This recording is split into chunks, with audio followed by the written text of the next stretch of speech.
Hi, good morning, everyone. Welcome to the joint webinar between SME and SSA on step-up measures for shore-based personnel and the temporary measures for crew change. So we are waiting for more participants to dial in. We have about 300 packs that have signed up for today. Almost half of them already dialed in, so please bear with us. We should start in about 2 to 3 minutes time.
All right, so we have quite a handful of people already dialed in. I think the time now is 10:02. I think we shall begin instead of wait for, so we don't penalize those who have come on time.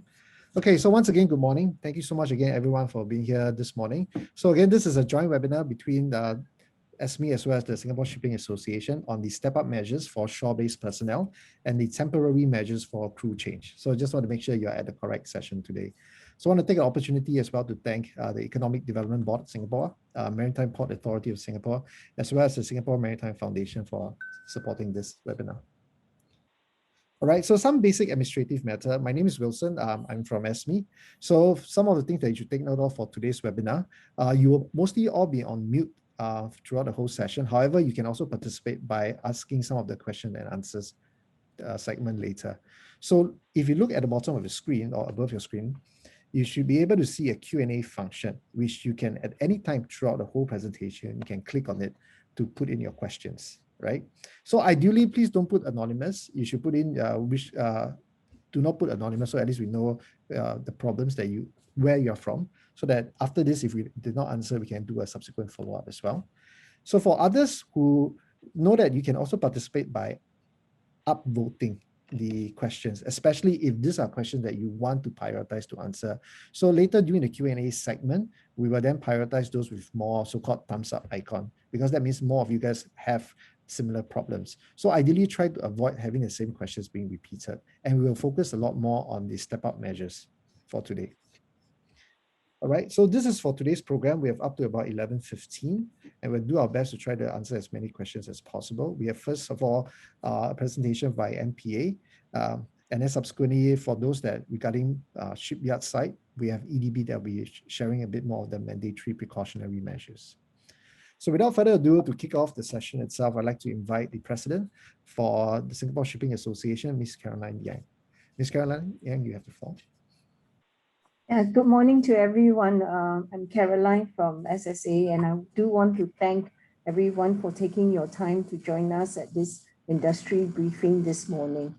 It is very heartening to see a good attendance. It is important to, we are very lucky to have MPA and EDB to clarify. I'm sure there are a number of doubts that we have and questions that we have. So as many of you are aware, recently, MPA has just released the PMC 21 on the requirements for vessels arriving in the Port of Singapore during the COVID-19 with step-up measures for shore-based personnel. We know that there are many questions arising from PMC 21, and as such, I would like to strongly encourage all participants to make use of today's platform to clarify any doubts you may have with regards to the latest PMC. Also, there may be some questions because we do have a short time for Q&A. There could be some questions that we will take offline and we will let you know.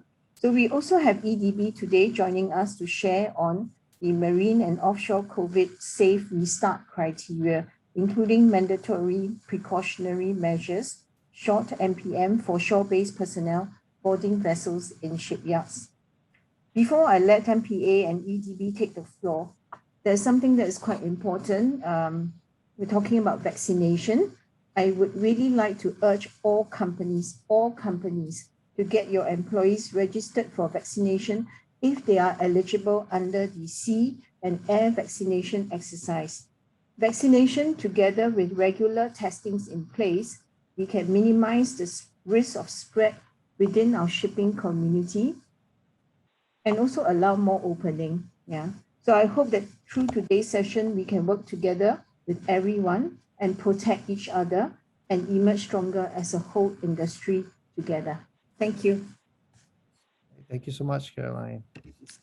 Okay, so without further ado, I think for the first segment for today, a briefing by MPA on the step-up measures for PMC 21, as what Caroline mentioned, for shore-based personnel, and also the temporary measures for crew change. So for that session itself, we'd like to invite Mr. David Fu, the Assistant Chief Executive for Ops Tech, as well as the Chief Data Officer for MPA, to share with us. So David, you have the floor. Okay, thank you very much. Let me try to share my screen.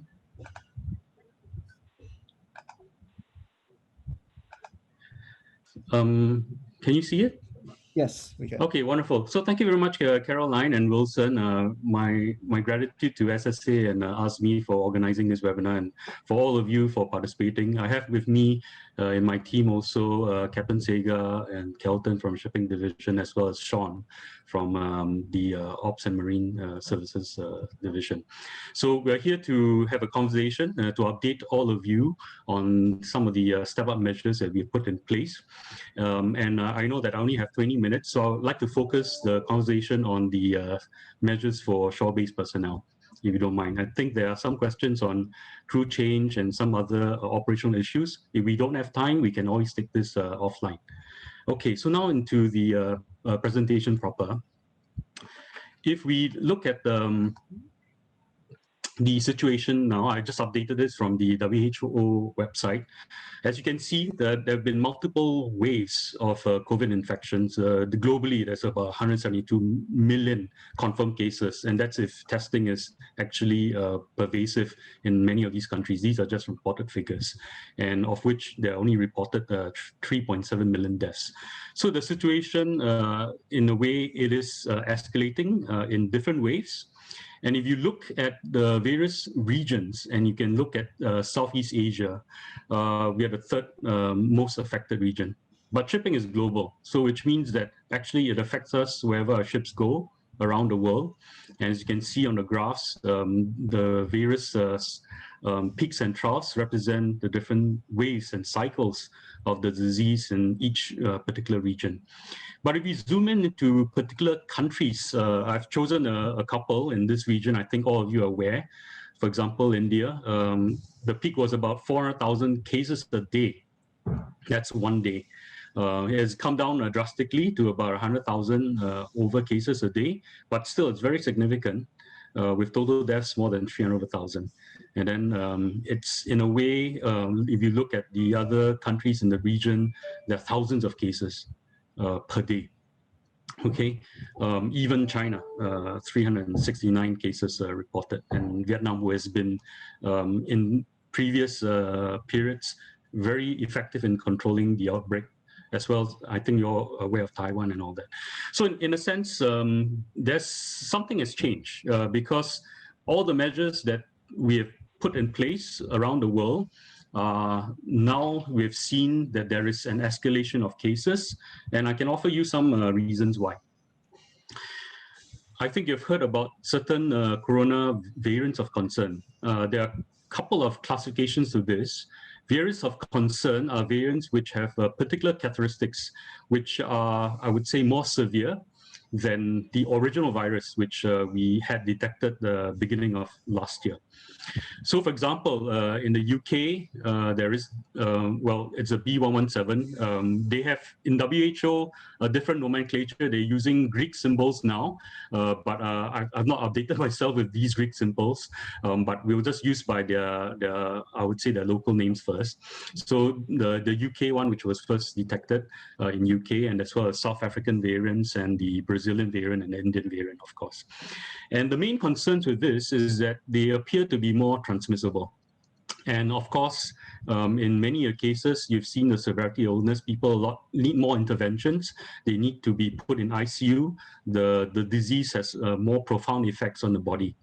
And the efficacy of vaccines have also been challenged because some of this has also demonstrated vaccine breakthroughs, right?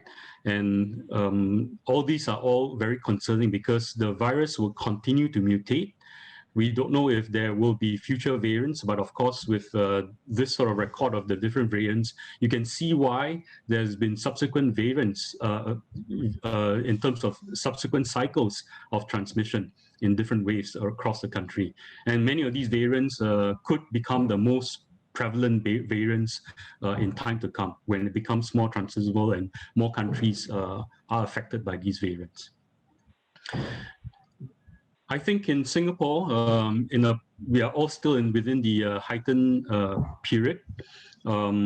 Thankfully, because of the measures that put in place, we've seen a marked decrease in the unlinked community cases, although we still have linked community cases coming up. So we are on a right trajectory.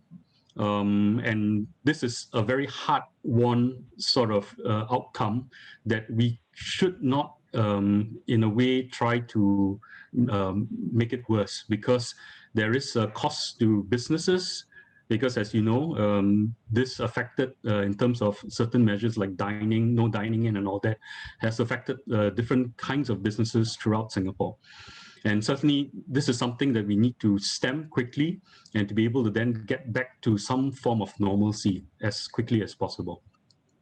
So the emergence of the variants, because of the transmissibility, the severity, the capability of vaccine breakthroughs, we need to step up some of these measures so that we can detect early, ring fence the cases, deal with them so that we can mitigate the effects of these variants, so that we don't have widespread community transmissions, as you can see in different countries who have basically lost control of the virus transmissions.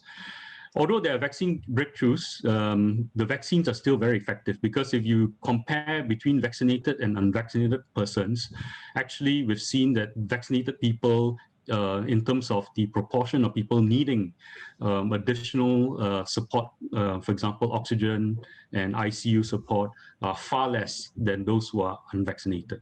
So vaccines still are effective, and I would just want to echo Caroline's encouragement for everyone to get yourself vaccinated as soon as possible. Now, in the airport, we've got, right now, from high-risk countries, people have to do the pre-departure tests. There's some form of testing before people arrive to Singapore, even though they come from high-risk countries.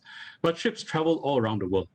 And you know that the disease is, many of it is actually asymptomatic, which means that actually for every ship that comes into Singapore, that's why the crew are by default NTL, because we know that there could be a possibility of transmissions on board, undetected, because there is no regime to test the crew in a systematic way, in a regular way.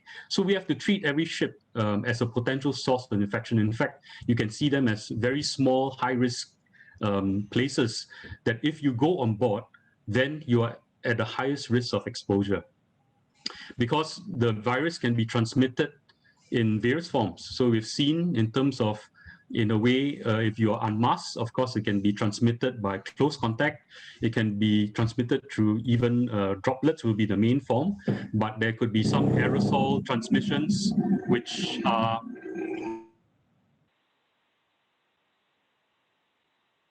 I'm so sorry. There is some noise construction going on.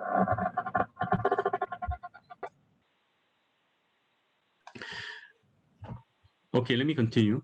In terms of the transmission, we can actually get ourselves in a risk of this exposure when we go on board. So hence, because the foreign crew is not tested, those who are exposed, actually, many of us actually live in the community. And as we have seen, if we don't have a regular testing regime in place, there will be a lot of cryptic infections in the community. And then when we start to test, we realize that actually the larger community is affected. And this can actually affect a lot of different lives and livelihoods too. So I think it's important for us to recognize this risk and then to be able to then put in place a regime to help us detect faster and to mitigate it quicker. In terms of the strategy, at the top part, you've seen this Swiss cheese diagram. The concept is very simple. In a way, we want to put in as many layers as possible so that every hole is plugged, every possible modes of transmission, we try to minimize that risk. This will allow us to then have as solid as possible layers of different, in a way, protections, so that we can really minimize the risk of transmission to ourselves as individuals working in the maritime community, as well as spreading to our friends and family. And these could be in terms of personal responsibilities, the different SMMs put in place, the PPEs that we wear, the various protocols that we put in place. So some of the protocols, for example, are contactless operations, or where there is possible segregated operations, which means that as far as possible, we need to use digital means. We should not have any interaction with the crew. We need to use appropriate PPE, for example, even quality PPE, like those with bacterial filtration efficiency of more than 95%. And where practical, you should put on gowns, gloves, face shields, for example.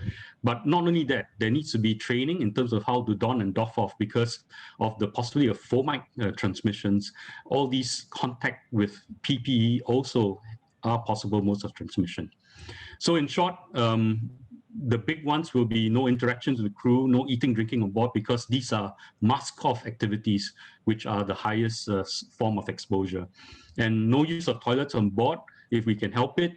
But of course, ships in anchorage, the captain is supposed to be able to sanitize and dedicate toilet facilities for workers who are coming on board the ship. And the crew should not share these toilet facilities during the duration of work. And the berth list is not exhaustive. It's all captured in PMC 21, which has been updated from previous PMCs of the similar topic. In terms of the testing strategy, the title suggests that actually the strategy is to keep the reproduction rate as low as possible. And to do that, actually, we need to frequently test. So if you look at the diagram on the left, it shows an illustration of a reproduction number of 2, which means if one person can spread to 2 and then these 2 spread to another 2, you have a factor of 2 transmissions within 2 to 3 generations, and you got a huge cluster that's going to be formed. And if you look at the right, when they do the basic lab sort of simulations in terms of trying to bring it down to less than 1, which means that one person is not transmitting to very low probability of transmitting to another person, you need to test almost every day. Of course, this is not practical. And for every scenario, if you look from the green, in terms of the red zones to the blue zones, those are representing of the different scenarios with different SMMs, or different sort of environmental factors. And roughly about 7 days would be ideal to be, in a way, effective in terms of a regime for the highest form of risk. So that's why we are going into 7-day RRT for the shore-based personnel. In terms of the additional ART, why we are putting in place a step-up measure, and this applies to both vaccinated and unvaccinated. So I'm sorry, we used to have some concessions for vaccinated, but because of vaccine breakthroughs, we are putting on a very cautious approach. So for the step-up measures, we will not have any concessions at this moment. And the details can be found in PMC, and it affects workers who board ships both at the terminal, at the waterfront facilities, if you're taking a launch boat to a ship to work. And for shipyards, I think EDB later on will talk about it. You will have to follow the shipyard repair framework. And workers who are on the front line, as we've seen in the Changi Airport cases, the C checkpoints also have a similar sort of risk zones where you interface directly with travelers, for example, from Indonesia. These are all workers which are frontline workers. And you look at the diagram on the left, a typical sort of viral infection follows this generic graph, which means from day 0 to day 25, the red line represents the viral load built up. And for testing, which is more sensitive, so if you look at the dotted line PCR, you can detect it earlier. Okay, so for this case, if, for example, you had tested just before the viral load has risen to a level where it's detectable by PCR, the next time that you are tested is actually on the next 7th day RRT. So already you have 4 to 5 days where you are infectious enough to be able to infect somebody. So in between, it's useful to have an ART because ART, although less sensitive, it is still able to detect if the case where the viral load shoots up above that level, and you can detect it on day 3 or day 4. That gives you a much shorter window where the person is infectious. This gives us the ability to really tighten the ring fence and to do contact tracing, and then to stem infections early as soon as possible. And this will help us avoid, for example, a possible second circuit breaker or even tighter measures if the community infections cannot be controlled. So therefore, this is the logic behind why more frequent testing is necessary for the highest risk workers. The ART can be essentially taken right now by professionally provided health providers, and the list is there. It's a growing list. I think there are more than 60 to 70 different providers. They also do open some of them on the weekends, so you should be able to find some providers that can provide services throughout the whole week. More information on this in the next slide. And there are 2 kinds of ART. So I talked about the professionally administered one. These cost between 30 to 50. Some are outliers, they cost a lot more, but most, I would say, you can find many clinics providing the range of this. This is far less than the PCR test, which is part of the RRT, which the government is subsidizing. Each PCR test can range from more than $100. At the moment, it's self-funded. We are working on a possibility of some co-funding.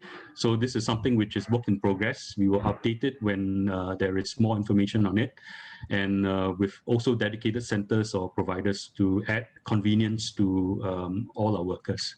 So this one, please be patient with us as we work with the various entities to get this done.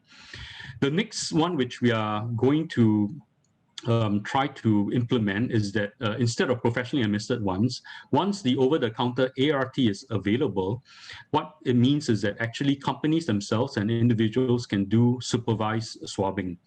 Each kit costs around $10 or less. Currently, it's still self-funded. And this is a very simple procedure, of which if you're company supervised, what you can do is that you can send a couple of people. It's a skills future course for swabbing. It's about 1.5 day course. It's a skills future subsidized. And then once you go through the course, actually these representatives can do the swabbing. You don't need to depend on a healthcare provider because ART, the swabbing is very different from the PCR type of swabbing. Okay, and or you can actually do supervised self-swabbing, which means that, for example, if you report to a company for work, and then you got a couple of workers, there can be a assigned supervisor, and every worker can do his or her own self-swabbing, and then the results are recorded using these kits. So these kits will require time for MOH to approve, and then after that, they will build up the supplies, and then this will be available quite soon, I think within the next 1-2 months. The other track that we are actually looking at is also the breathalyzer test. It's about $20 at the moment. It is being tested now at the land and air checkpoints. Currently, it's also self-funded, but we are working on possible funding. And this one is a much faster test. It takes less than 5 minutes for the results to be out. So this one, stay tuned as we look at the various clinical trials and looking at the efficacy of these tests, and then we will implement it where it makes sense at the different locations. In terms of the other medium risk workers, essentially in our cases, we had several clusters also in the maritime community, but fortunately our clusters did not grow very big. So in a sense, within the port itself, the port will be in a way a medium risk area, because there could be interactions between high risk workers and the lower risk workers. So hence we need to put in place some form of testing. We've put in place the GoBiz COVID Safe Restart criteria, and whoever regularly works in a port, other than frontline workers, will be required to go for a 14-day RRT. This is being progressively rolled out because they are building up the swab capacity at the various regional testing centers, and we are taking the time up to 14 June to onboard as many people as possible into this regime. Okay, this will help us also to be able to then detect possible modes of transmission, although much lower risk than the high-risk workers at the front lines. How to sign up? Essentially for RRT, you can always sign up. Your company can sign up for SRS account. The link is there. Or you can write in to us. We can give you the instructions of how to do so. For the CA vaccination exercise, we're already starting with phase 3. And the phase 3 means that whoever is going into the port, you are also prioritized for vaccination. So please sign up. And then write into us. We will create the bookings for you and to inform you and work with MOH to then send the booking codes to you directly to book for the appointments. Last but not least, I come back to why. I think you have heard that in China, there was a case, and it's still ongoing, in one of the busiest ports in China, the Yantian port. They shut down some parts of the terminal. Shipping companies are affected, livelihoods are affected. And this is a scenario that we definitely want to avoid, because while China has many, many ports, we only have one port, the Singapore port, and we can't afford to shut it down. So the threat of COVID variants of concern is real. The virus will continue to evolve. Whether it becomes more benign, becomes more aggressive, time can only tell. Our frontline personnel, we need to protect them. They work in high-risk environments. We cannot afford to be the conduit for community cases in the future. And then essentially, all this is really to safeguard lives and livelihoods. So thank you very much. Yeah.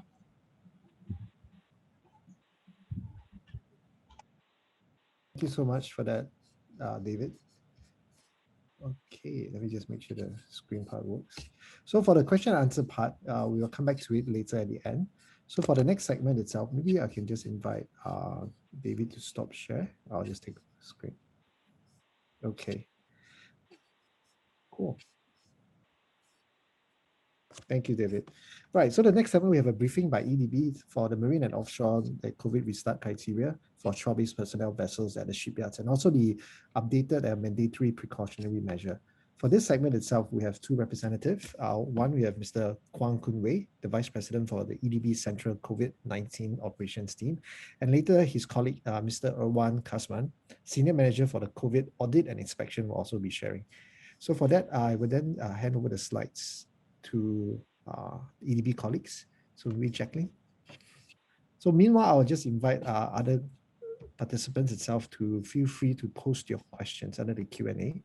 And take note, some of our friends from PA will also be answering. Okay, we have the slides. Give us a moment. Okay, it's good. So Kunwei, you have the floor.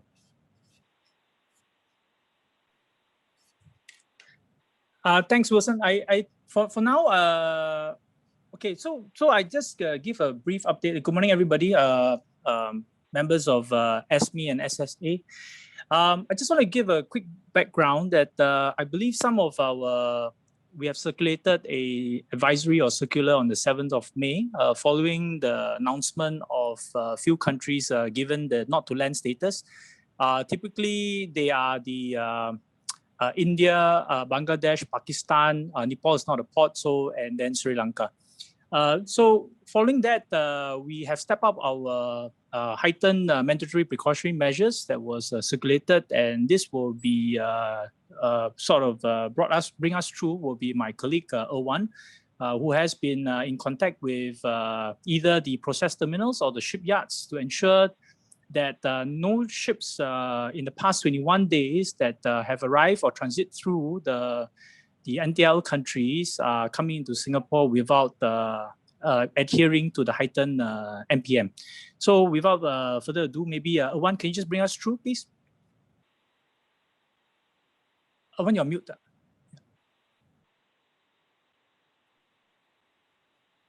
Hi, good morning, everybody. My name is Irwan. I'll be sharing with you with regards to these contactless and contact operations inbound into Singapore. Basically, for the contactless operations, we got vessels coming in from the 5 NTL countries, which is India, Bangladesh, Pakistan, and Nepal. All right. So when you see it, these are the flow chart that we taking into account for the various operations that the vessel is going into. All right. So going into the shipyard process terminal, the vessel needs to submit their contactless operations, including the shipyard layout, SBPs. SBP is shore-based personnel that's going on board the vessel, right? Once this is approved, then the operation can be conducted. Whereas for the vessel that's coming not from the 5 NTL, the master just needs to declare the contact operations, the crew change, whether it's been done for the past 21 days. Then with all this intact, EDB shall give the approval, which is not required in this place, then they can proceed for the operation. For contact operations coming from the 5 NTL countries, right? As you can see in red, must not have done any contact or crew change prior arriving to Singapore for the last 21 days. So with that said, the vessel can only come into Singapore on the day 22. Okay, with that, EDB shall work with the shipyard to comply with the heightened measures, then give them approval to come in for the repair work. Once EDB CCO approved, contact operations can be conducted. All crew tested C negative, which is the OAT on arrival test, including the PCR and sero test for all the ship crew for the repair work to commence. Whereas for the not from the 5 NTL countries, the EDB managed shipyard must ensure ship comply with the heightened measures, declare if any contact operation was done in the last 21 days. With that, the shipyard will be able to give or issue this letter of acceptance for them to come into the shipyard to conduct their repair work. So basically, contact ops can be done when the C plus, or rather the C minus crew was tested for the work to be carried out. So on the next slide.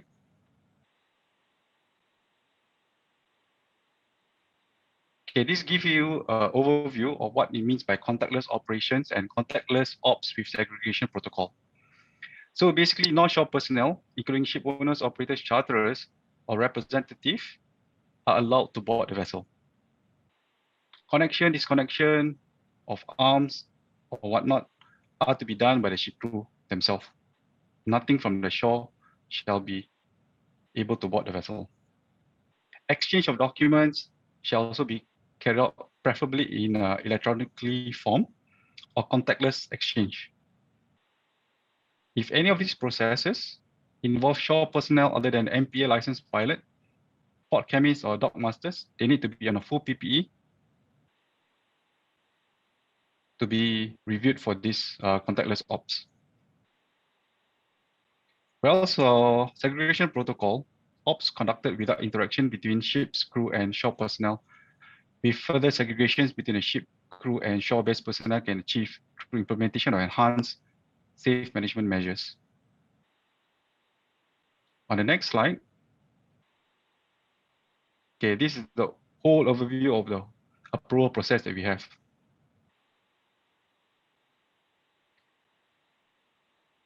So you can start from the left, going onwards to the A17 is the number of calendar days before the vessel arrival day. All right. 14 days prior, these are the submissions that the shipyard or terminals need to submit to EDB for our review. So within 72 hours, CCO shall be able to review this and advise whether or not the shipyard can issue their letter of acceptance. And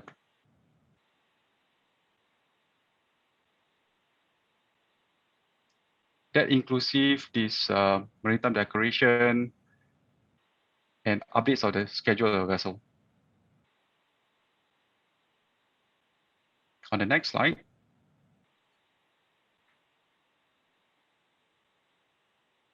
these are the checklists that will be sent out during the correspondence between EDB and the shipyards that they need to fulfill and fill up to get all the documents in for review.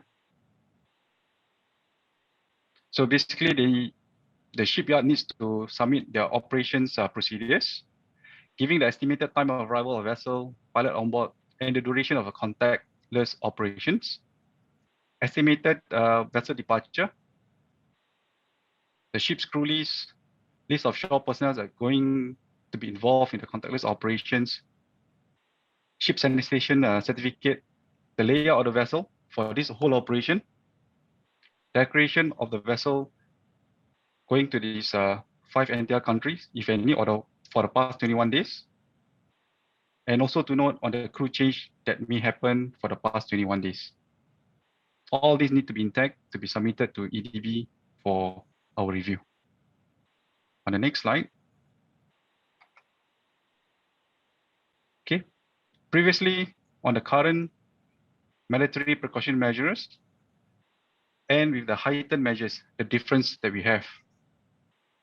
So I will just highlight on the heightened military precaution measures, which are with effect from 7th of May, 2021. Ship must not have 21 days of crew sign-ons entering to the port of Singapore. Number 2, crew or passengers on board must not any have shore leave or physical interaction with the overseas shore personnel 21 days prior to arrival of port of Singapore. On the note 3, yards must ensure that the vessel must have a PCR test done, which is a PDT, pre-departure test, within the 72 hours prior to the vessel sailing out from the last port of call. And on arrival, the ship will have to go another PCR test, which is a OET. We have done a PCR as well as a sero test on the 3rd day, 7th day, 14th day, and 21 days. All right. Whereas for the shore personnel going on board the vessel,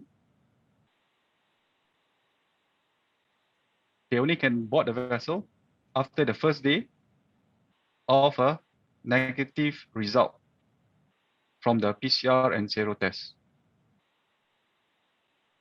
However, for emergency repairs, vessels going to the shipyard must adhere to enhanced testing regime as above. And this can be done prior to the 21 days that the vessel needs to come in. On the next slide.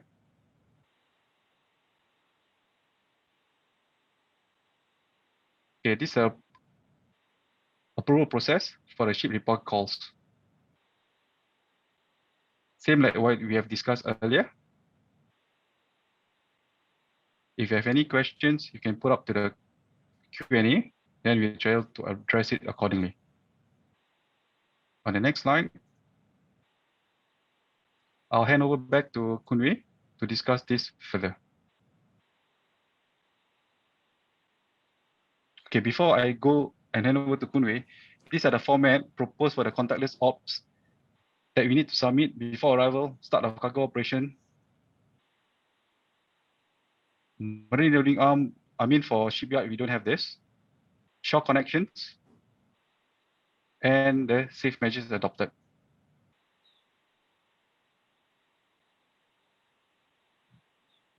Okay, next. This will be the schematics of a heightened measures at the marine work sites. I'll let Kunwei to discuss. Yep. Thanks, everyone. Okay, so generally what we are trying to do, the schematics is just to show where are the possible ingress of, or rather where the possible people are coming in from into the shipyard. So as mentioned by David, ships coming in, over ocean-going ships, we don't know how they interact with overseas personnel. So this slide is just to show generally how the mandatory precautionary measures we have taken into account and what each of the members in SME or SSA need to take note of. Typically, you start from the left, before entering port limits, they need to adhere to the pre-arrival criteria, which is listed down there. You can read faster than I can speak, so I won't go through that anyway, because in the interest of time, there's certain other things I'd like to cover specifically. At the anchorages, just like to stress or help MPA to stress is that any shore-based personnel that is heading out to the sea in anchorage or the sea to work must ensure that they check in via the smart entry at sea and adhere to the relevant PMCs that is for the SMM of shore-based personnel working on board ships. I'd like to remind everybody at the shipyards that during this period of time, no personnel should be from that. No personnel ships that are coming in to shipyards for repair works. No shipyard shore-based personnel should board these vessels at the anchorage before entering the shipyard. So this is something that we need to take note of. The enhanced testing regime is listed on the right-hand side, where we highlighted the red color, which is day 21. I would like to stress here is that if any of the NTL crew were subsequently tested C positive along the way, which is either at the day 1, day 3, day 7, day 14, for example, if they are tested C positive, when they are recovered, all the crew, including the recovered C+, must continue with the rest of the testing regime unless being instructed by MOH or the hospital stating that the recovered C+ need not continue with the remaining tests. If not, they have to complete the rest of the test. So example, if day 7, NTL crew is tested C positive. So when he returns back to the vessel and the close contacts crew returns back to the vessel, all of them all the NTL crew must continue with day 14 and day 21 tests. Okay, so before they complete the full test regime. Okay, slide next, please. This is in particular for the ship repair industries, for any crew sign-on that's entering via the short-term visitor pass or special green lanes that MTI is managing. So it can go through either ESG or EDB to get crew sign-on with regards to the ship repair industries, and only for ships at the shipyards, crew for the shipyards. So this protocol, largely we adapted from the Harbourcraft crew change, which MPA is administering. Just take note that on the left-hand side is where we recommend self-isolation of 5 days at their in the home country, then do the necessary pre-arrival swab test or certified fit for travel before coming into Singapore. Thereafter which at the airport in Changi Airport itself, they will go through what is stated in blue, where they will do a OAT at the Changi Airport itself, and then take the subsidized transport to the designated SDF, where they will serve out 21 days and go through 2 tests, which is day 14 and day 21. So all these things, there's a payment link. So prior coming into Singapore itself, the company that is bringing in the sign-on crew will need to go and make sure that the payment is done before coming in. The top where is MPA sign-on crew, that is taken, that is under the MPA crew change by itself. So I'll leave MPA colleagues to clarify if there is any questions on that. But typically, it has to adhere to the prevailing TMC, and the sign-on crew must depart with the vessel within 48 hours. Okay, right. Yep.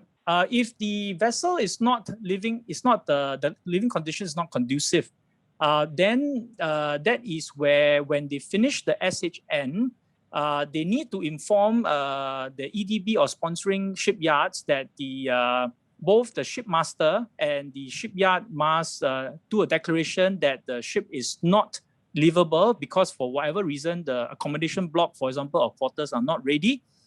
They can apply to EDB CCO to allow the crew to stay outside of the shipyard, but then the crew, when it's entering the shipyards, must adhere to the entry requirements as stipulated in the M&O SMM. Means to say they need to go through a 7-day RRT, and if ART is implemented on site before entering the work site, they will also have to do the ART. Okay, so that's for the sign-on crew that's coming in via the special green lane. Slide next.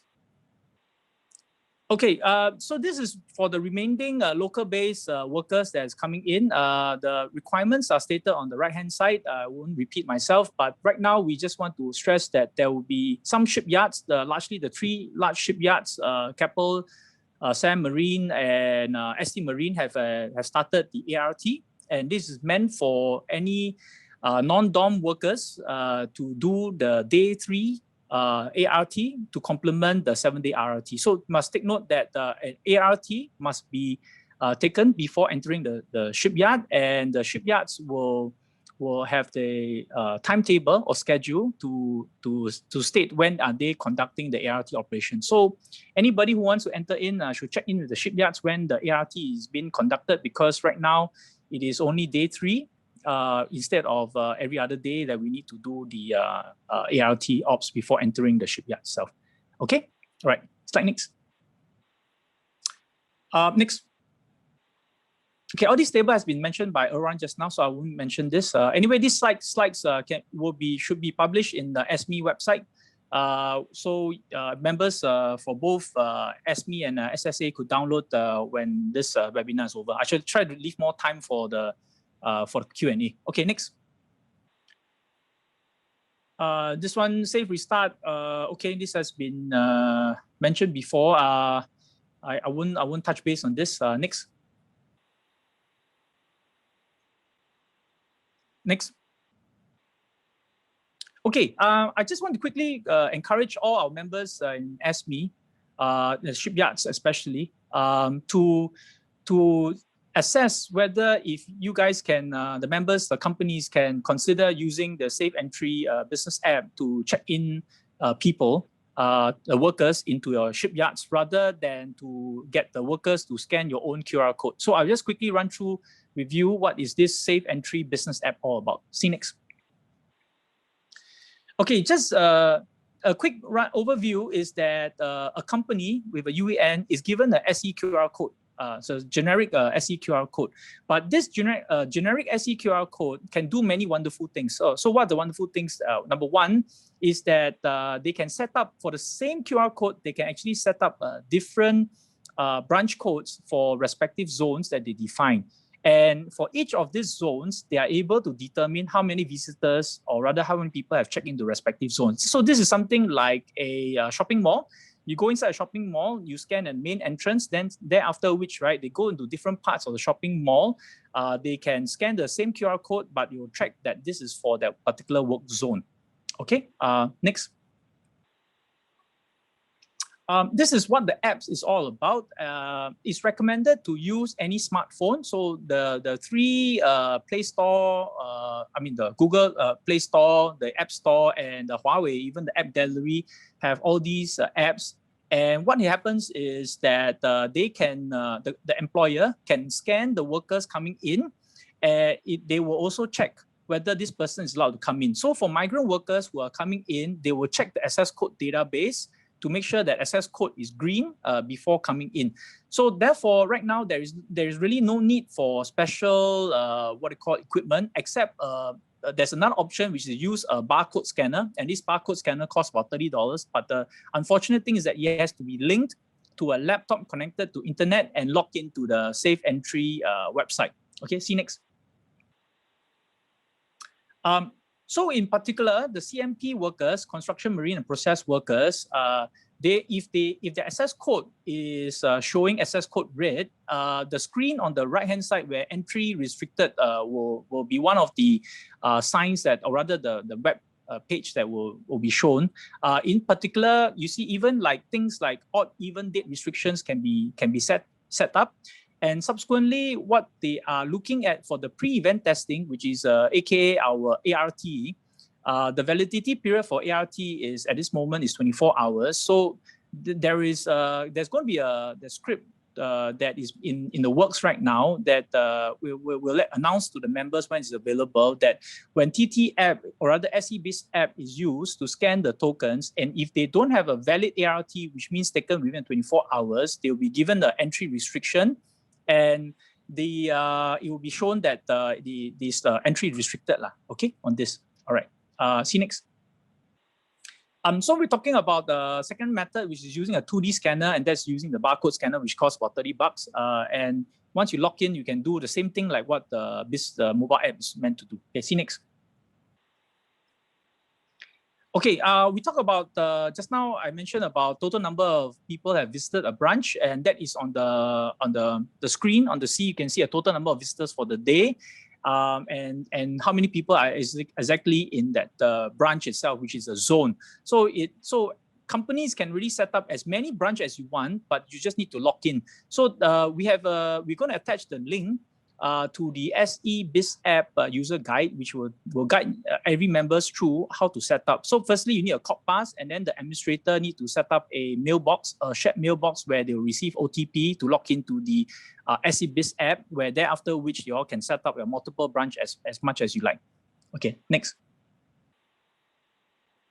Okay, we talked about access code red just now. So this is actually the particular screen you will see. Instead of what we call odd even date restriction, the error message will show entry restricted, and below you see access code restriction. So this is something where we are encouraging our members here to really use the SE Biz app to check in your workers, especially the migrant workers, on this. As for Singapore citizens, permanent residents, unfortunately, we have to go through the health hub to check their their PCR status and their ART status plus the vaccination status before we could to have that. So, but the pipeline is looking at this and see how can we integrate all together. Okay, next. Okay, any inquiries further, please write into CCO and then do state your shipyard's name or your company name, then we will address it accordingly. Yep, okay. Thanks, everybody.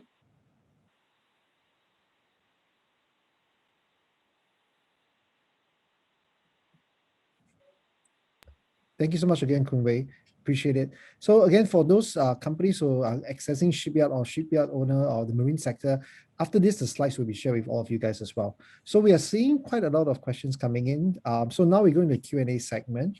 So at this point, I would like to ask participants itself, if you see any questions that you yourself want to be answered as well and relate to, please click on the upvote button. So for this segment itself, I'd like to invite the Executive Director for the Singapore Shipping Association, Michael, to be able to moderate the session. So Michael, I will just turn off my screen so we can see you and also the other panelists as well. Okay, thank you very much. I am going to go ahead and provide the question first, and then the respective EDB as well as the MP people, once you answer, I'm going to click that off the screen So I'm going to start with Ju Tian Lim, or rather Rick from ABB. They are saying that they understand that attending on-board vessels from the 4 or 5 high-risk countries, ART is required on the 3rd or 4th day. I think for this one, it's quite easy. The answer is, regardless if you have shore-based personnel attending and going on board the vessel, you need to do ART on the 3rd day as scheduled. So that's the key one, yeah? So Jutian or Rick, that's been answered correctly, yeah? Vaccination, we understand that the importance of vaccination priority. There is a delay in terms of getting a status on whether their workers have been registered for the vaccination. Sea and air exercise, they're not getting any acknowledgement. So maybe perhaps MP, if we can help to provide some highlights on the process for applying for and registering workers for vaccination, and how fast will the acknowledgement be done? Thanks, Michael. For this, actually, I would describe the process as this. Currently, we are also using the national appointment system, which means that once we prioritize you, you will be in the white list for MOH to send a booking appointment code. Okay, this unfortunately in recent weeks will have a bit of a delay, because as you understand, there have been other groups that also have been prioritized, because, for example, seniors can now walk into vaccination centers without making an appointment. And then there is also a focus on getting the students being vaccinated. So this means that the release of bookings per day for the prioritized list, it's a bit smaller. So roughly about 50 to 100 persons out of the entire list that we have right now is actually more than 50,000. Okay, so we just want to ask for your understanding. If you don't hear yet, it doesn't mean that you're not prioritized. It only means that MOH will get to you at some point, but you are already prioritized and you will receive the booking code. But there are many other national priorities at the same time. So I hope I've answered the queries. But if you just want to have a reassurance that you are inside the list, you just write into us. We will be able to confirm whether you've been put into the nominal role for whitelisting.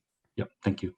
David, thank you. Stay on the line a bit more, because the next question likely will also be, perhaps you can shed some light, and that's the fact that Jai Kumar has mentioned that there's a number of approved MOH clinics. They're not aware of the new ART requirements in the marine and maritime sector, and are therefore not supporting the test requirements. So what is going to be the plan for that from the MP perspective?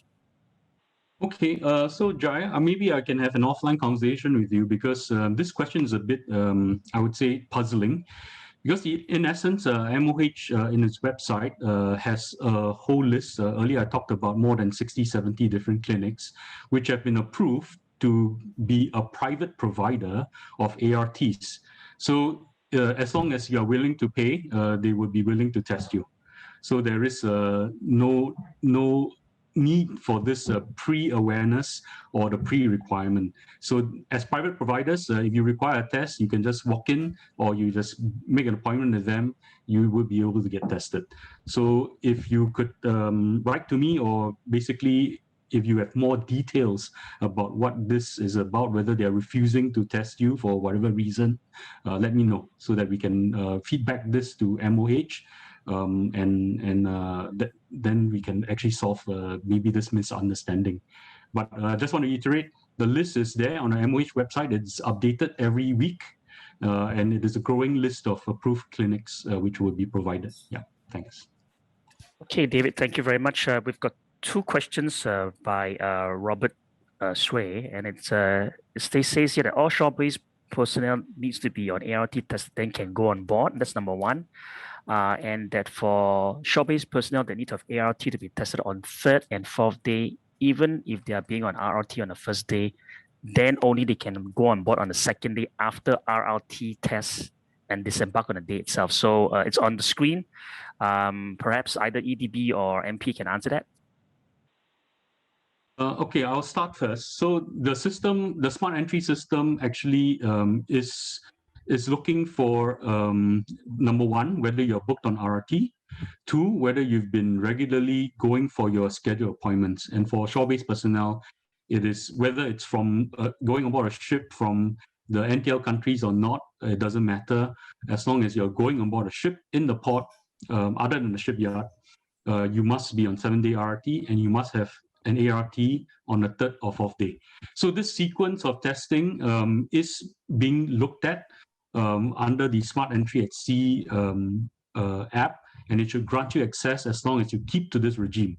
So it's not about whether you were tested the day before, whether the results are available, but it's about the consistency of testing and that you must have been tested negative in the previous test. So for anomalies, at least for MSP and WCP, there is a security personnel there that checks all the results before allowing the entrance into the facility to get on board a launch boat.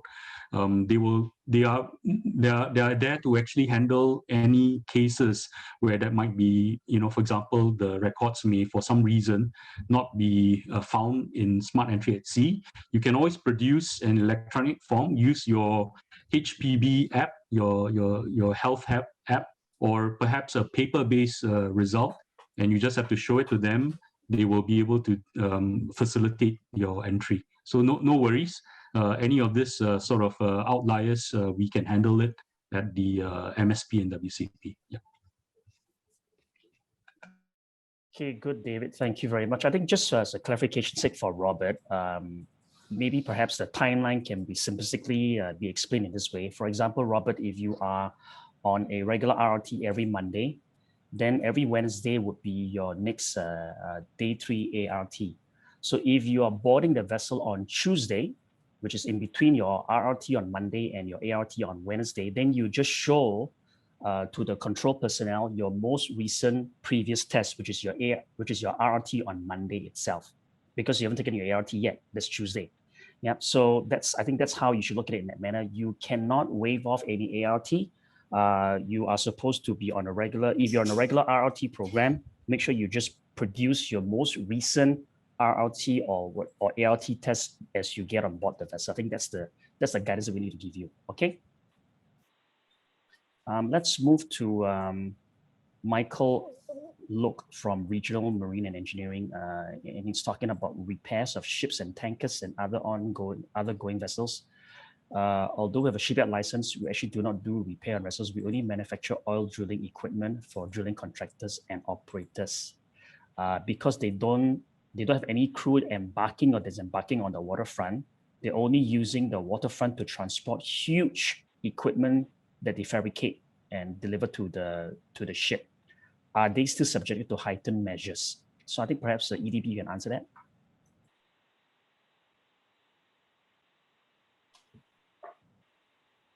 Sorry, Michael. Just let me get to that, right? You're talking from Michael, right? The question from Michael. Yeah. Okay. The thing is that it depends on the company whether which is the sector they apply for the COVID restart. So if the company has applied for restart under the M&O sector, the company is expected to comply with the M&O sector SMM. However, of course, the appeals can be put forth as what Michael has listed down there, stating that they don't have any waterfront facilities or rather receiving any ships coming in from overseas. So the only one that is exempted could be implementing of the smart entry that MPAs require. But other than that, the workers are deemed in the M&O sectors, then they need to adhere to the sector SMM. But nevertheless, I think this one in this session is not able to resolve. I would suggest Michael write into cco@edb.gov.sg to have this case to be reviewed. Okay. Thank you. Yep. Thank you, Kwang. This is for Chua Chi Sian. So while I think for all the panelists, while we are doing this, it would also help to save some time if you can scroll down the Q&A screen, and if you can answer or type in the answer, go ahead and do that. I think all of the participants can actually see your answer when you type it in while we progress to the live answering session itself. So that will save us all of us some time. So this is for Chua Chi Sian. or rather from Sean, from Suncrest Engineering. Is ART on day 3 and 4 mandatory regardless if the shore-based personnel have to attend vessel for the last 1 or 2 weeks? Michael, maybe I'll answer this question. Okay, great. Okay. Thank you. So I would say that the regime is there, and the assumption I would say is that everyone that is permitted to go on board a ship to work essentially is an essential personnel. So you will have a regular business. You actually have a business providing these sort of essential services on a ship. So hence, you need to be on RT and the ART regime. Okay, so whether you have attended a vessel or not in the last 1 2 weeks, it's not really the relevant question. The relevant question is whether your employees are actually shore-based personnel who have a job and who are going on board a ship to work. If so, then please put them on RT and on the ART regime. Yeah, because this is the only way for us to properly track them in terms of whether they have the proper testing record, and that they are actually regularly being tested for possibility of in terms of an infection, because some of this sort of infections take some time for it to manifest. Different people respond to the virus infection differently. So there's no one size fit all sort of situation, and we need to basically make sure that we have enough safeguards in place. Yeah, thanks. Okay, great. David, thank you. I think I want you to answer one more question. This is from Hasibul Hassan. And it says here, if a crew missed his second dose vaccination in Singapore and went back to the home country, what would be the next step to follow? He's scheduled to return to Singapore after 2 or 3 months. Can he wait to get a second dose upon his return to Singapore? Okay, thank you for that question. So I think all you're aware that there's been studies to say that the vaccine, especially for Pfizer and Moderna, there is the most effective sort of regime is now between 6 to 8 weeks between the 2 doses. Okay, so there is, it used to be 2 to 3 weeks between the 2 doses, depending on which vaccine you take. So in essence, with one vaccine, actually you have some level of protection for this person because it's because of work and he's not being able to access the second dose. Not to worry. Let us know when he comes back. We will basically work offline to get him prioritized for that second dose because of his peculiar situation. So that's something which we will help to arrange. So not to worry. So it's better to get the second dose than not getting it. Yeah. Okay, great. Thank you. So it's from Willie Tan. For normal crew change, most ship managers are able to have the crew and vessel depart within 48 hours. There are situations where, for example, a S&P, sell and purchase, or a change of ship manager, 48 hours may not be sufficient because new class audits are required, such as ISM, ISPS, MLC, before the new set of crew is ready to go prior to the vessel sailing off. During such situations, which are less common, but can the 48-hour requirement be extended? So I think I'll leave that to NPA to answer that. Okay, Kelton here. Hi, good morning, everyone. Well, for these particular questions, we do have actually received a few of these requests from owners and ship managers. However, every time when we request for their detailed planning, it seems like the owners and the new owners and new managers, they are actually putting a lot of additional time buffer for emergency. So it created a longer period where they think that they need 4 days, but we have a lot of successful cases where it can be done within 48 hours. So maybe the owners and manager can write into us and we can work closely with them.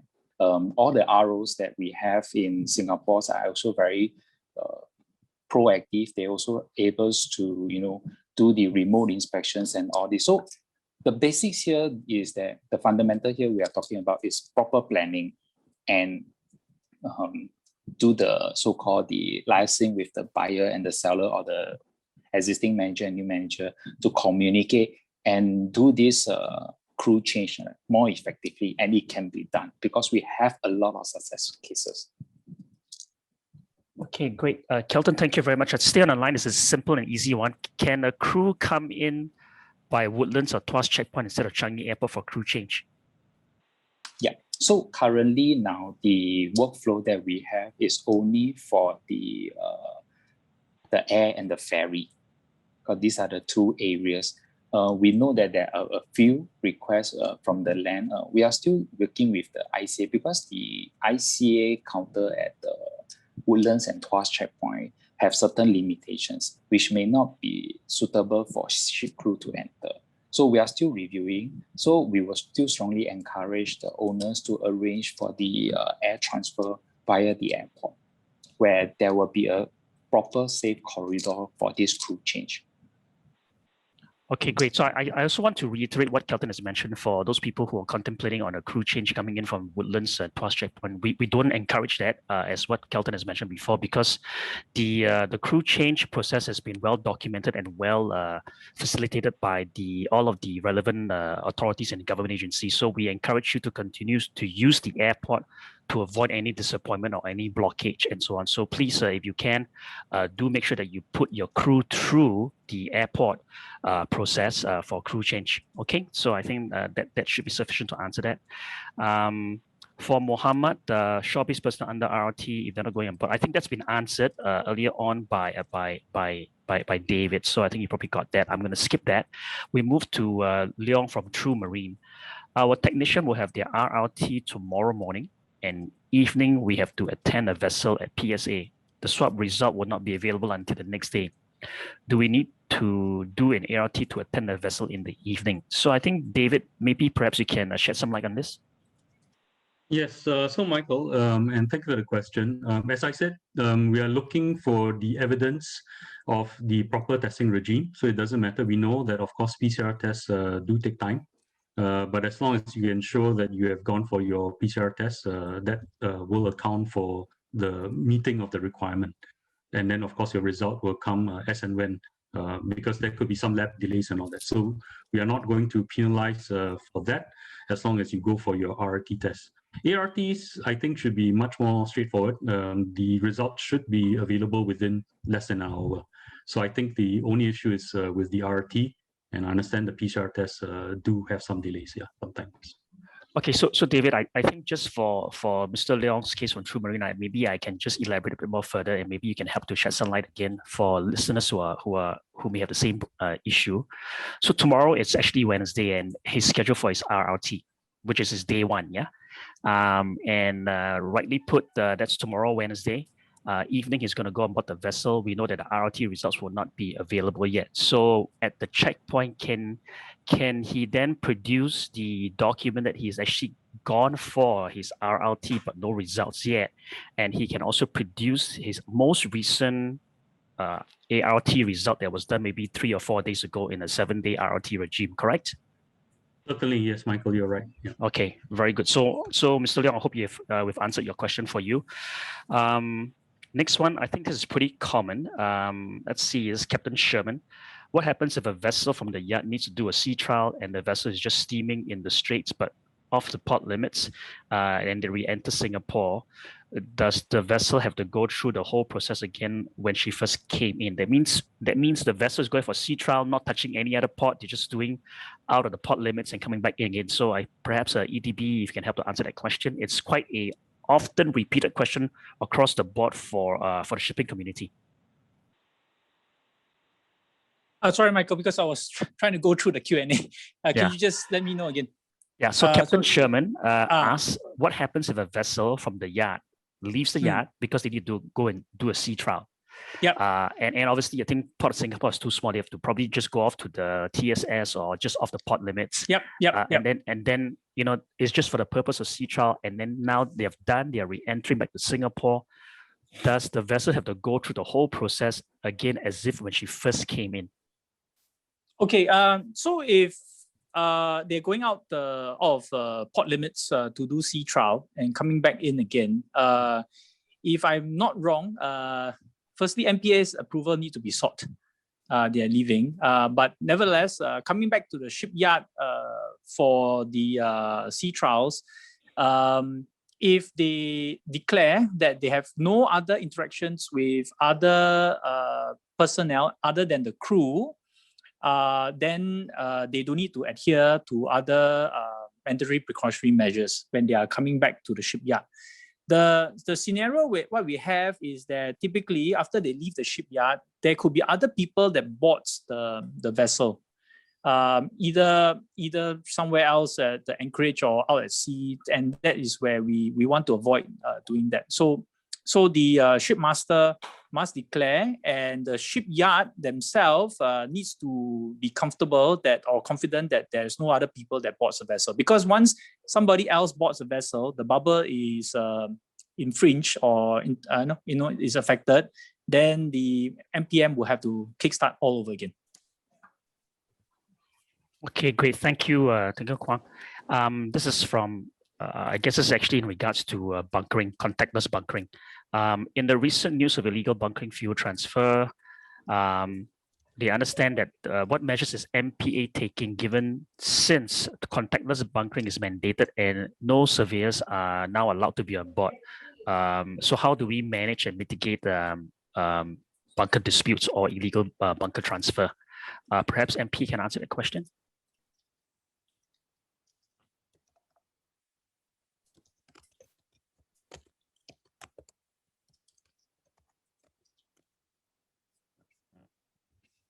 Michael, Thank you. Captain Sega, thank you. I am sorry. I think this question, I'm trying to understand why is the anonymous person is talking about illegal bunkering. I think let's focus on what we are doing now. A contactless bunkering has been very clear, right? We don't want anybody to come on board, and we have come out a guidance to all the bunker suppliers and the bunker craft operator how to conduct a contactless operation. If the surveyor need to go on board, he will go on the ship, not on the bunker tanker. And we had worked with SSA and we had make it very clearly. So I hope I understand the question very well. And I think we should focus on the contactless and not the illegal bunkering, which is under investigation. Thank you. Okay, great. Thank you, Captain Sega. Let's move to the, there'll be some questions, folks, I'm going to be skipping because those have been probably answered earlier on. So I'm just going to go to the ones that I feel are likely more urgent and they may require clarification. This is from Ju Tian Lim. It says here, shore-based personnel attending vessels from the 5 NTL countries. If this personnel is required to attend multiple times within the week, submission of ART should be counted 3 days after last attendance. I presume Wilson Ang would like to answer that question, please, Wilson. Oh, no, I'm just helping to record the session. Okay, all right, very good. So once again, the shore-based personnel attending the vessels from the 5 NTL countries, and these people are required to attend multiple times within the week. So submission of ART should be counted 3 days after last attendance. For Ju Tian Lim, I think clarification. I think Ju Tian Lim, I'm sure just now David has answered that question, and as well as we all did. Illustration as example, you need to make sure that regardless of how many times you go on board the same vessel, you have to show your regular RRT as well as your ART test process. So if you are awaiting your RRT, you can show that and then submit your last most recent test results. If you have an ART, of course, you also show that, then you're allowed to go on board that vessel. That's the key answer. Okay. Yeah, Michael, I think what Ju Tian Lim is asking about, because if it's a 7-day RRT and we are supposed to do an ART on the day 3 and 4, does he need, or does a worker need to show that what's the validity period of the ART? So I think at this point of time, entering the shipyards, as long as you can show that you have done an ART on the day 3 and 4 in between your 7-day RRT, the shipyards should be allowing the worker to enter into the production sites. Yeah. Okay, very good. Thank you, Kwang. This is from Philip Lee. It's regarding the ship crew. Can we bring a set of crew to the vessel for maintenance of the vessel and also for reactivation of the vessel for a potential charter? Can we request for an exemption of the 48-hour rule? Perhaps MPA can answer that question. Yeah, hi, Kelton, everyone. So this actually is between MPA and EDB. Based on this question, I do believe you are referring to those ships in the shipyard which has been warm laid up due to the business and so on. EDB also have a separate workflow for crew who require to stay in the yard for a prolonged period, such as this case where you need to activate and all this. So do write into us, and then we will, of course, work hand in hand with EDB. MPA crew change will be for the remaining crew to sign on 48 hours before the vessel departure. Yep. Okay. So on this note, I will request that the shipyards actually, if you are aware of such cases, do write in. The shipyards should write in to EDB, and we review the case, because typically what happens is that the shipyards will have to sponsor this crew, sign on crew from overseas to come on board to stay longer than 48 hours. And this crew, when they are signing on, based on the schematics just now that was shown, they will have to serve SHN based on the prevailing period. So right now it's 21 days. So any sign-on crew that comes in through the SGL channel, Special Green Lane, to stay longer than 48 hours, they are required to serve a full 21 days SHN. Okay, and all these costs will be borne by either the shipyard or the ship owner or ship agent, or whoever is bringing in the crew. Yep. Okay, thank you. So I've got just another question from anonymous attendee. It says here, is OAT applicable to vessels going to anchorages, terminals, and cruise center? OAT.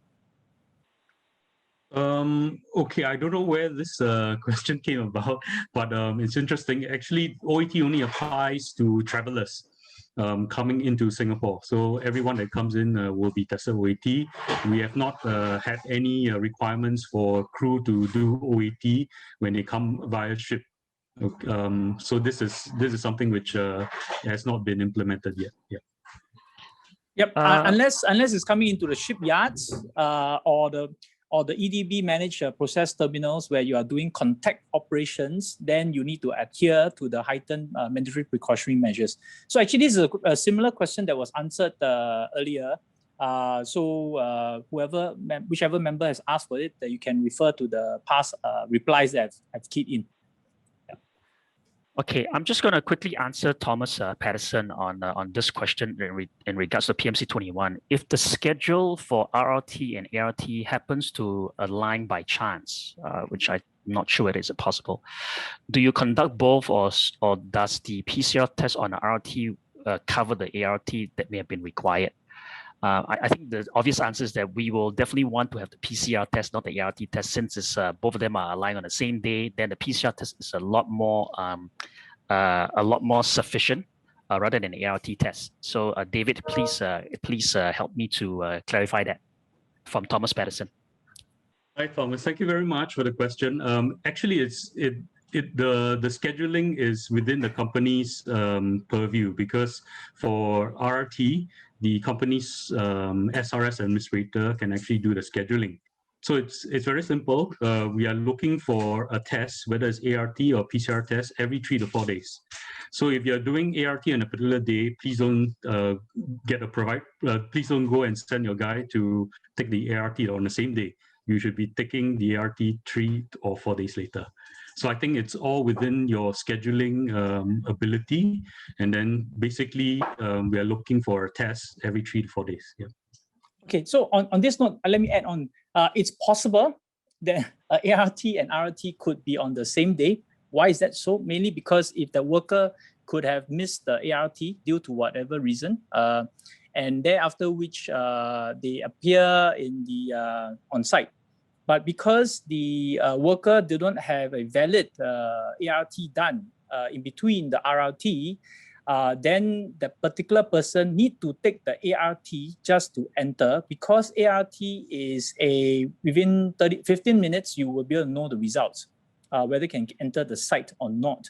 But the RRT will take close to, right now we say that within the 24 hours you get to know the result, but So this is something where, as what David has mentioned, yes, the administrator should change, or rather to focus, but it's very difficult to track every single worker on the RRT. So therefore, if there's a scenario where both ART and RRT coincide for whatever reason, they should take the ART prior entering the production areas of the shipyards. Okay, great. Thank you. This is a question from Leslie Ong.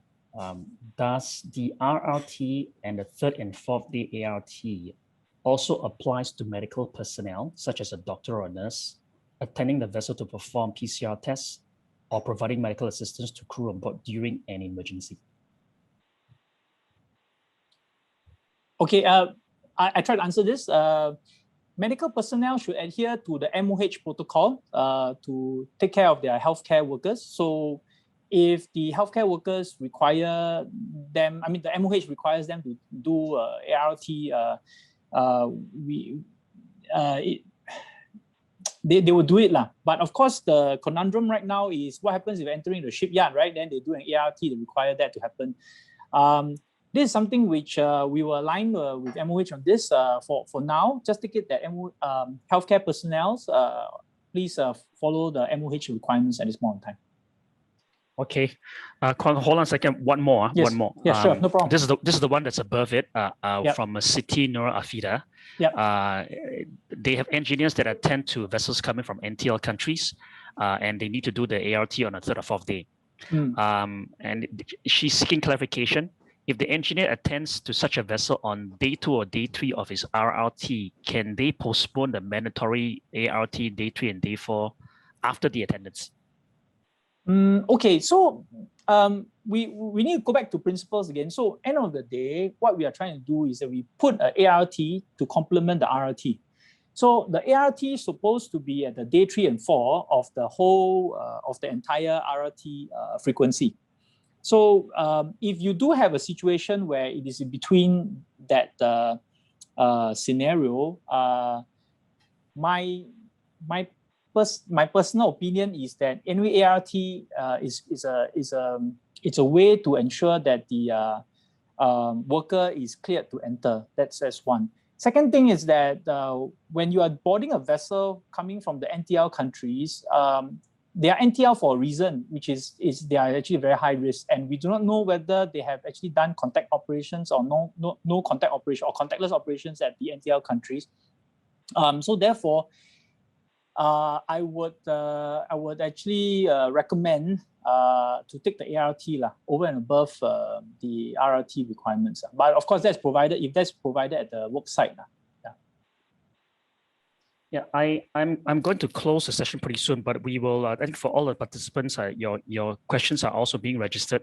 We will come back to you and give those answers back to you as soon as possible. I don't want to prolong this any longer, but I want to have one last question, which I feel it's quite a prominent one, and this is just to clarify everything else. There are people who are confused here, saying that when it says. This is from Robert Sui. Understand the no crew change for the past 21 days before calling to Singapore, regardless of last port of call. Let's say the vessel has gone on operation on the high sea and the operation was done within 14 days, then returned to Singapore. So in regards to the requirement, it means that there's no crew change to the vessel, have to stay for another 7 days before a crew change can be considered. So this is an issue when a vessel has been sailing, no crew change in the last 21 days on the last port of call, but they're just out on the high sea operating 14 days. They return to Singapore.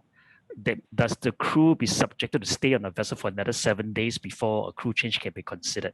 Perhaps maybe NPA can answer that question. Kelton here. So thank you, Kelton. If I understand the question clearly, is that you are asking for the international crew change in the anchorage.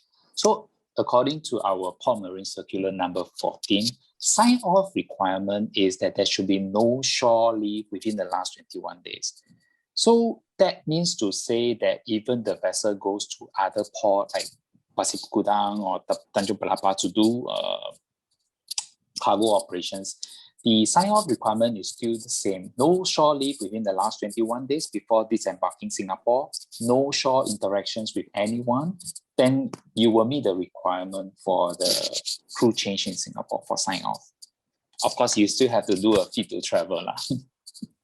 Okay, great. Kelton, thank you very much. So I have to, unfortunately, have to end the sessions now. For all of the attendees who have typed in your Q&A, please be assured that we will come back to you on all of the questions that you're asking for. At this point in time, I'd like to thank Esme for hosting this, MPA as well as EDB for coming aboard to provide clarifications.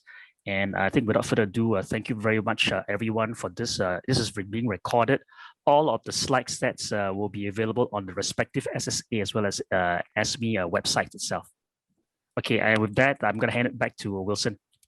Right. Thank you so much again, Michael, for moderating, as well as David and Kunmei for answering the question, as well as Kelton. So as what Michael mentioned earlier, the question, some of you have put your question in the chat screen. We will extract that as well. And some of you have also emailed us beforehand. So this question we will collate together like what we did the last joint webinar in the Excel spreadsheet. So that will come a little later.